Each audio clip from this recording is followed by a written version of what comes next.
हम अभी हमारे 66वें अ, 7वें टॉक पर हम आए हुए हैं, या 6 लिखा है, ये 7वां है। तो ख़ास करके इसके पहले हमने जो देखा है कि अ, हम दृष्टि को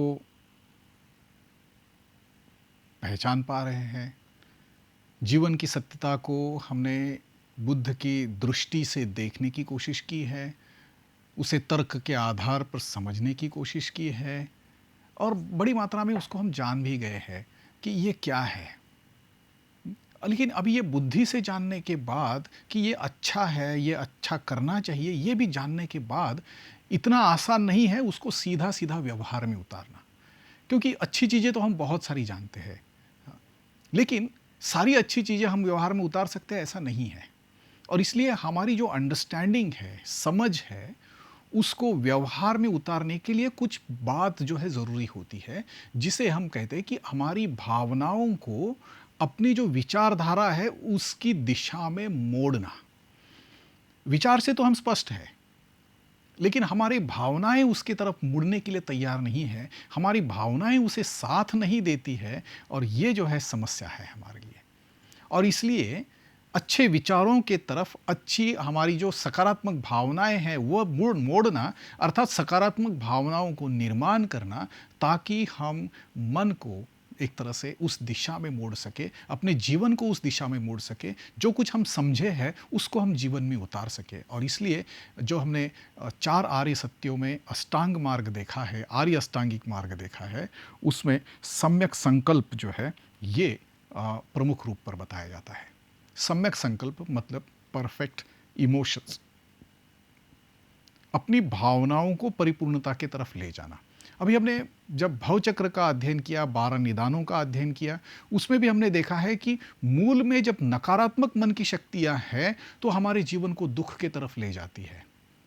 और इसलिए जब इस स्पष्ट दर्शन को हम करते हैं, चित्र को हम देखते हैं, तो हमें अभी ये ज़रूरी है ये देखना कि जो उसकी जगह हम कुशलता का विकास करते हैं, अच्छाई का विकास करते हैं, तो किस तरह से हम सुख की तरफ बढ़ते हैं।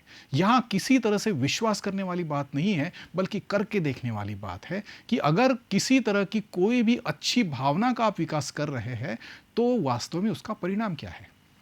दूसरी एक महत्व की बात यहाँ पर है कि भावनाएं हमारे मन में जो निर्माण होती है, उसमें क्या हम विश्वास करते हैं कि ये भावनाएं जो निर्माण हो रही है, इसका मैं कारण हूं, कि बाहर से आ रही है, क्या ये मात्र ऑटोमेटिक है कि बस भावनाएं निर्माण होती है, हम उसके लिए कुछ नहीं कर सकते, गुस्सा आते रहता है, चिड़चिड़ाहट होती रहती है, ये हमारे बस की बात नहीं है, ये तो निर्माण होता है।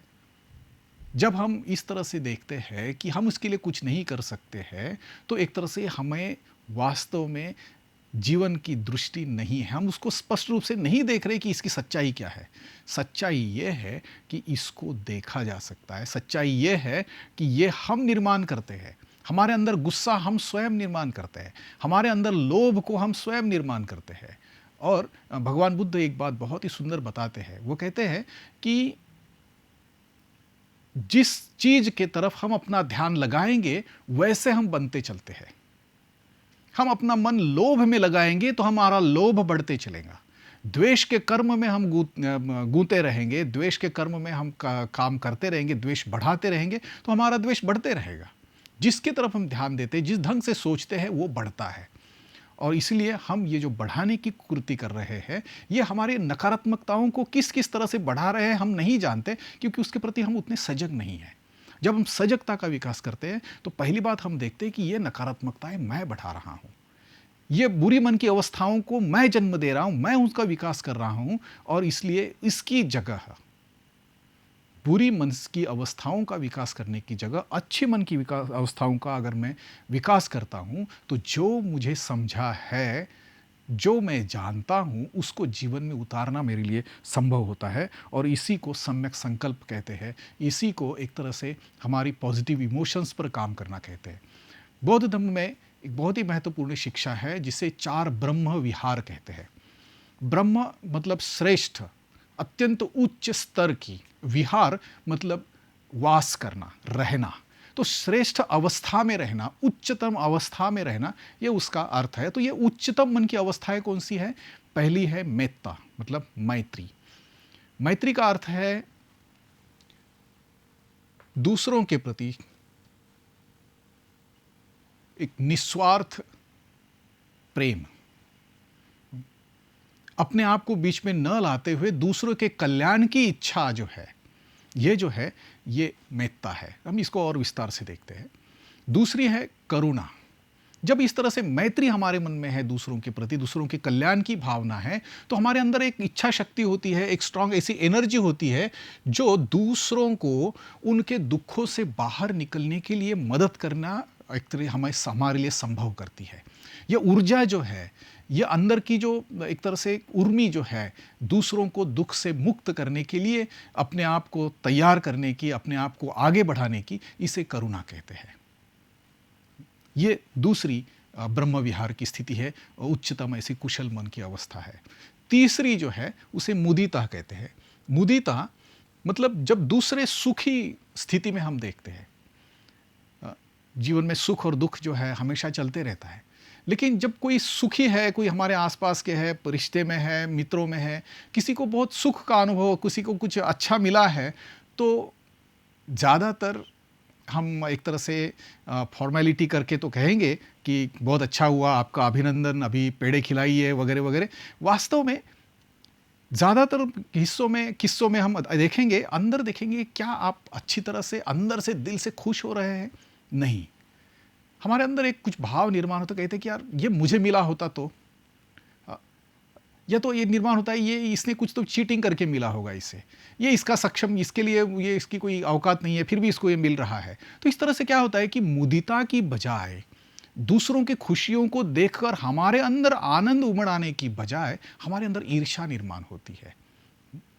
तो ये एक तरह से ईर्ष्या हमें स्पर्धा की तरफ ले जाती है, इरिटेशन की तरफ ले जाती है, द्वेष की तरफ ले जाती है, और ईर्ष्या अंदर से हमें एक तरह से जलाती है, जिसके जलन कहते हैं, जलाना कहते हैं, वो इस तरह से है। ये मुदिता जो है एक तरह से दूसरों के खुशियों में खुशी देखने का नज़रिया है और वह अनुभव है। जब इस तरह का अनुभव हम लेते हैं तो हम एक तरह से उच्च ऐसे मन की स्थिति में रहते हैं। और देखिए मतलब अगर दूसरों को आप अप्रिसिएट कर सकते हैं, दूसरे की खुशी में खुशी आप महसूस कर सकते हैं, तो आपके मित्र ज़्यादा होते हैं। आप एक तरह से बड़ी सरलता से, सहजता से, आनंद से जीवन जीना शुरू रखते हैं। तो ये मुदिता की भावना है। उसके बाद है उपेक्षा। उपेक्षा इसका मतलब एक बहुत ही स्थिर, शांत और मन की निश्चल, एक तरह से अनडिस्ट्रैक्टेड, अनडिस्टर्ब ऐसी अवस्था जो है, ये उपेक्षा है। उपेक्षा जब हम नकारात्मक स्थिति में नहीं है, हम मैत्री में है, करुणा हमारे मन में है, मुदिता है, तो हमें अंदर से कोई डिस्टर्ब नहीं कर सकता। बहुत बार हम आरोप करते हैं, दोष लगाते हैं कि इन लोगों की वजह से मैं डिस्टर्ब होता हूँ।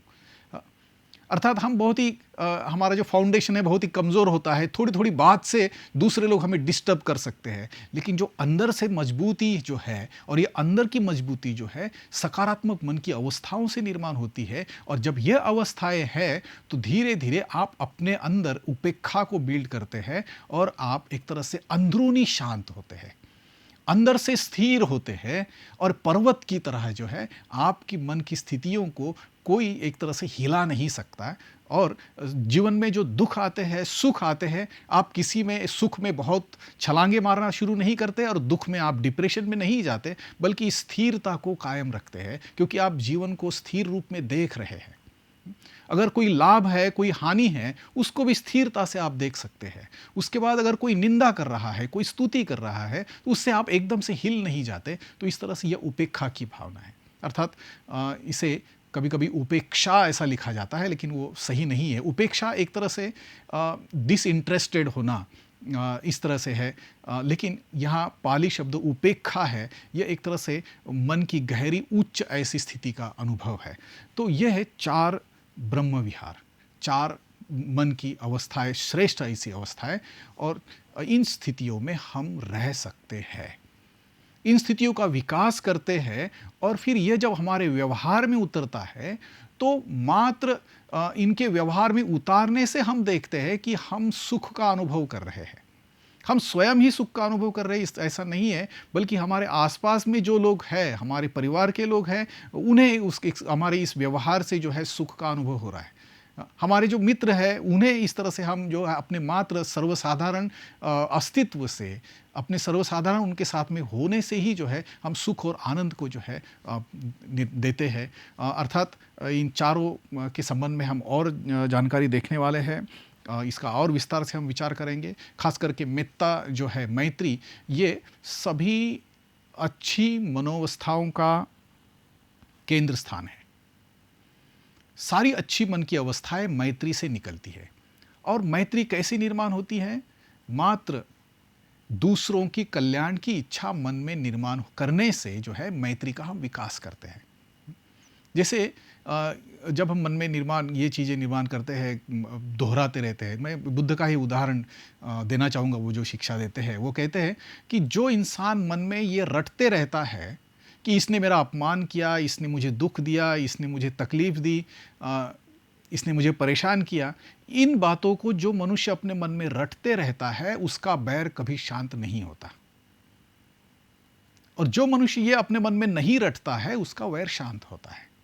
तो इसलिए ये मन में इस तरह से दूसरों ने क्या बुरा किया है, इसको रटने से, दूसरे कितने बुरे हैं इसको रटने से हम द्वेष की स्थिति में जाते हैं। इससे उल्टा दूसरों का कैसे कल्याण हो, दूसरे कैसे अच्छे रहे, उनकी इच्छाएं पूरी हो, ये मन से अपनी इच्छाओं को शब्दों से मन उस तरह से उस तरफ लगाकर जब हम बार बार उस चिंतन को करते हैं तो हमारे अंदर दूसरों के कल्याण की इच्छा निर्माण होती है। अर्थात दूसरों के कल्याण की इच्छा जो है ये हमें अपने कल्याण के लिए बहुत ही ज़्यादा सहायक होती है। क्योंकि जब तक हम अपने कल्याण का विचार नहीं कर सकते तब तक दूसरों के कल्याण का विचार नहीं कर सकते। लेकिन मैत्री जो है ये इसी तरह से, एक तरह से मन में दूसरों के कल्याण की भावना उत्पन्न करके हम स्वयं के कल्याण की भावना उत्पन्न करते हैं। और दूसरों के साथ की जो दूरियां जो है हम जितनी मात्रा में कम करते हैं उतनी मात्रा में हमारे अंदर एक तरह से मनुष्यता की जो एक तरह से मैत्री है, मनुष्यता में जो एक तरह से परस्पर सुख सहवास में आनंद लेना है, उसको आनंद लेना हम शुरू करते हैं। मैत्री की जो मन की अवस्था है ये एक तरह से ब्राइट, लाइट, इजी, बहुत ही सहजता, इस तरह की मन की स्थिति है। ज़्यादातर द्वेष का अनुभव हम करते हैं, इरिटेशन जो है हमेशा ही हम कैरी करते हैं, और इसकी वजह से मैत्री की जो ये सहजता है, खुलापन है, उसकी गहराई है, उसका हम पर्याप्त अनुभव नहीं रखते। और इसलिए द्वेष का उपयोग करके, हिंसा का उपयोग करके सॉल्यूशंस निकालना जो है हमें बड़ा आसान लगता है। किसी को मार दे, किसी को कुचल दे, किसी को दबा दे, किसी को डोमिनेट कर दे, किसी को दूर कर दे और फिर अपनी समस्या का समाधान निकाले। इस तरह की बातों को बहुत ही मजबूत सॉल्यूशन करके देखा जाता है। और ये इसलिए होता है कि हमारा हिंसा पर विश्वास है। बल्कि जब मैत्री पर हम विश्वास करते हैं तो हम अलग तरह से सोचना शुरू करते हैं कि उनको साथ में लेते हुए, उनकी भी ज़रूरतों को पूरी करते हुए, अपने साथ एक तरह से साथ साथ सहजीवन का उपयोग करते हुए, एक दूसरे को सहकार्य करते हुए अपना जीवन सुखी करना और दूसरों का जीवन सुखी करना, इन सॉल्यूशंस की तरफ देखते, इन रास्तों की तरफ हम देखते हैं। जब इन रास्तों की तरफ हम देखते हैं हमें पता चलता है कि मैत्री कितनी ताकतवर है। क्योंकि द्वेष के कारण आप अगर किसी को आज मारो तो कल यह द्वेष आपके ऊपर पलट के आता है। उसी तरह से आज आप किसी को मैत्री करो, आज आप किसी का कल्याण करो, यह भी पलट कर आता है, वो भी आपका कल्याण करेगा।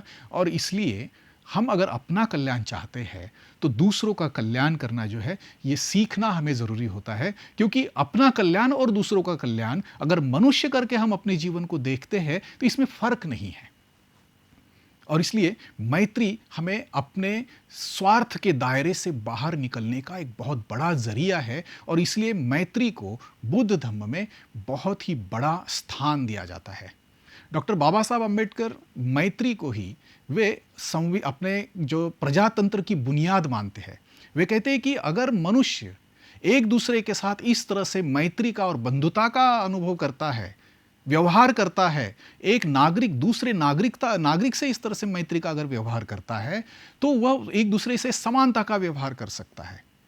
और वो एक दूसरे को पूरी तरह से एक नागरिक करके स्वतंत्रता दे सकता है। और यही जो है हमारी संविधान की बुनियाद है, यही बौद्ध धर्म की बुनियाद है, और इसलिए ये पूरे मनुष्यों के सहजीवन के अच्छे जीवन की बुनियाद है। और इसलिए मैत्री सभी अच्छी गुणों में, सभी अच्छी भावनाओं में प्रमुख भावना करके मानी जाती है। मैत्री है तो करुणा निर्माण होगी, अर्थात बौद्ध धर्म में उसकी निर्माण के लिए ध्यान साधनाएं सिखाई जाती है, और इसके लिए हम करुणा की भाव को हम निर्माण करते हैं। कहा जाता है भगवान बुद्ध को महाकारुणिक कहा जाता है, वो बहुत बड़े करुणावान हैं।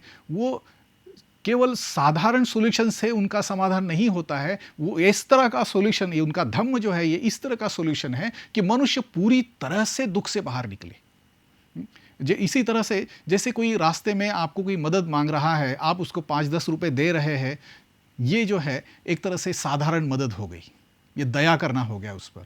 लेकिन आप उसको देखते हैं और आप कहते हैं कि नहीं, इस इंसान ने इस स्थिति में नहीं रहना चाहिए, इसको इस स्थिति से ही बाहर निकलना चाहिए ताकि अगली बार किसी के सामने हाथ फैलाने की इसको ज़रूरत ना पड़े। ये कार्य अगर हम उसके लिए करते हैं तो ये करुणा है, पूरी तरह से उसे उस दुख से बाहर निकलने की कोशिश जो है। तो ये एक तरह से मैत्री के कारण संभव है। मैं फिर से मुदिता की बात जो है वो ये कहूँगा कि इसके लिए हमें वास्तव में ये प्रयास करना ज़रूरी है कि हम ईर्ष्या से निकलकर, मैत्री के ही कारण ये हो सकता है, मुदिता के तरफ कैसे बढ़ सकते हैं। दूसरों के आनंद में आनंद लेना हमारे लिए कैसे संभव हो सकता है, इस तरह से हमारा दिल किस तरह से बड़ा कर सकते हैं। और ये बड़ा करना जो है संभव है अगर हम प्रयास करते हैं दिल से दूसरों को अप्रिशिएट करने का, मन से दूसरों के अच्छाई के संपर्क में आने का। तो हम देखते हैं कि हम इस मुदिता का विकास कर सकते हैं, और इन चारों का विकास जो है ये पूर्ण रूप से एक तरह से हमारे लिए कल्याणकारी है। और हम जिस अच्छे रास्ते पर जाना चाहते हैं, सुख की तरफ जाना चाहते हैं, वहाँ ये हमें लेकर जा सकता है। तो इसके बाद जो है मैं अन्य जो सकारात्मक अवस्था है उसकी बात करूँगा, और वह है जिन्हें ह्रीरी और अपत्रप्य कहते हैं। अभी ये दो खास करके मैंने इस कोर्स के लिए चुने हैं क्योंकि ये बहुत ही महत्वपूर्ण है। इसे हमारी नैतिकता के रक्षक कहते हैं, guardians, to guardians of morality. हमारे अंदर की जो नैतिकता का भाव है उसकी रक्षा करने का काम जो है ये करते हैं। तो री इसका हिंदी अगर अर्थ हम कहेंगे, ये आत्मलज्जा इसको कह सकते हैं। हम अपने स्वयं के नैतिक दर्जे को सामने रखते हुए अपने आप को कोई बुरा कर्म करने से रोकते हैं।